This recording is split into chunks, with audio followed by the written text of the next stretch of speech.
Hey folks, welcome to Top 3 in Cybersecurity, a bite-sized view of 3 of the most important news stories in cybersecurity this week. Well, let's jump in. Coming in at number 1 this week, a California man, Alan Giltman, was sentenced over 7 years in prison for running an investment scam that stole $50 million from at least 70 different victims. For 8 years, Giltman and his co-conspirators created over 150 fake financial websites, luring these investors with promises of high return certificates of deposit. They promoted these scams through online ads, impersonating real FINRA brokers to gain trust, and then the victims wired the money but never received those investments.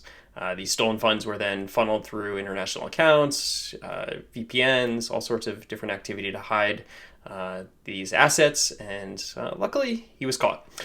So, in addition to prison, he faces asset foreclosure, and hopefully we'll get to recoup some of these funds for these victims. Just a tough story. All right, coming in number 2, Indian tech giant Tata Technologies suffered a ransomware attack, suspending IT services. It's a subsidiary of Tata Motors. The company specializes in automotive design, aerospace engineering, and R&D. Now, despite the attack, client delivery services remain unaffected. Tata Technologies has restored impacted IT assets and is investigating with cybersecurity experts, but no ransomware group has come forward yet, and it's unclear what data has been stolen or breached. But given past incidents at Tata in 2022, experts warn that data theft is highly likely, and the company has promised further updates as the investigation continues. Now, coming in at number 3, hackers are using spoofed Microsoft ADFS login pages in a phishing campaign, especially targeted at healthcare and education, as well as government organizations.